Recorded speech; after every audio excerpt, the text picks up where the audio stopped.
Tita, saan tayo ngayon? Pininvest ko. May check tayong bagong bahay. Talaga? Ano po siya? 4 bedroom? 3 bedroom? 4 bedroom siya. 240 ang lot. Tapos 290 ang floor area. Gusto mo makita na? Sige po ba? Tara. Tara.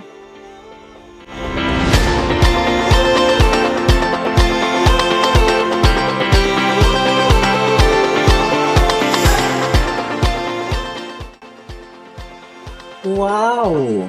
Yeah, di ba? So, two-car parking garage pala ito. Yes, car garage. SUV ka dito. SUV type. Yes. Measure nga po natin kung gano'n. Kasi ito yung SUV, cool. Tapos pwede siyang i-connect sa Wi-Fi. And then, parang film mo. Pwede siyang connect sa Wi-Fi. Yes, para magkaroon ng music. So, you want to have party at the shop. Ano mo ba? Parang nakakonect na ata ako dyan sa Wi-Fi eh. Ano bang tones gusto mo, Tisto? Singing! Sige. Ito papakita ko ah.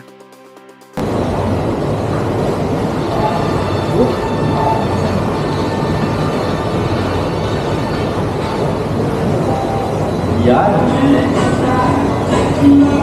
Ayan, party time. Okay. So, maluwag ang front page.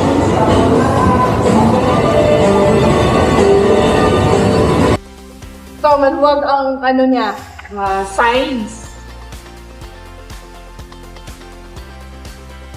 Pump, doon siya sa taas. At saka yung kanyang motor, yung parang dito sa dito siya sa taas. May specific location for that. Nandun na rin ang malolocate ang mga service area.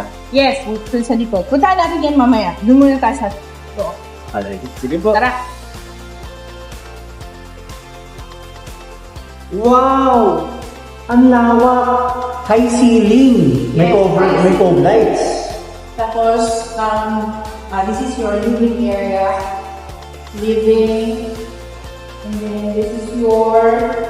you can do this as your drink or pwede din entertainment room. We have powder room, dining area, then your kitchen. We have here your maid's room with its own toilet and bath. Going to the service area. Okay. This is the service area. This connects to the side na pinakita natin kanina. Yes. Yes. The house is actually a split type kind of house. So, meron tayong area dito sa baba and meron tayo sa taas. Tara, check natin sa baba. This is your first bedroom. It has its own toilet and bath na rin. Meron tayong mga cabinets. Yan.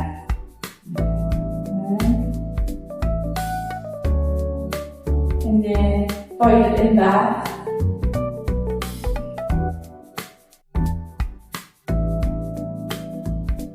Going to the next room. Storage area.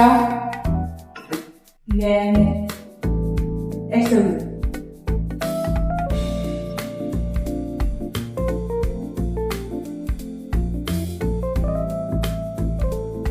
It has its own toilet but also the cabinets.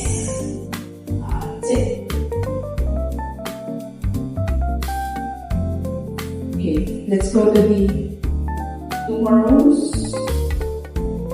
Actually, these are all storage areas. Welcome to the master's bedroom. This is the master's bedroom. Has its small closet and then toilet. Going to the next bedroom. Next, the toilet and bath.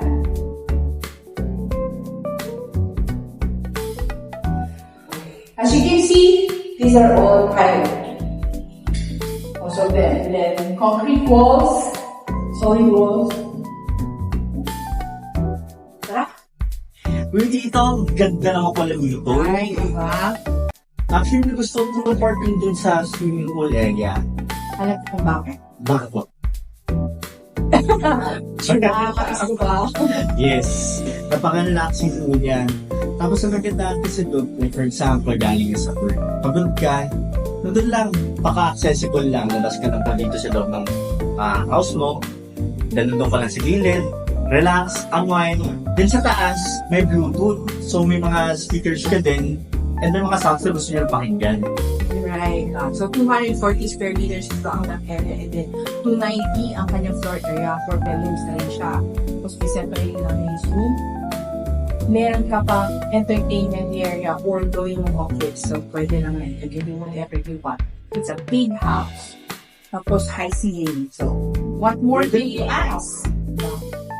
Pwede din po ito sa mga matatatnaan. Yes. Kasi, yun siya sa baba. And then, dalawa pa nga yun eh, di ba? May heater pa. Yes, lahat ng CR dito, meron siyang hot and cold water na siya. Ready na siya. And then, all rooms have air conditioning inside. Yun, so, else can you ask for? Wala na. Wala na talaga. Tapos, sa Philinvest to Quezon City, ang appraisal ng property values dito is lavish ako.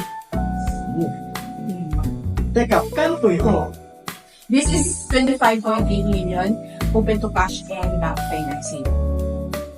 So if you want to inquire this house and lot, just message us here.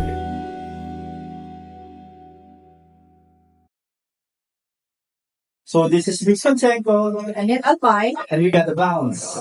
Skadoosh.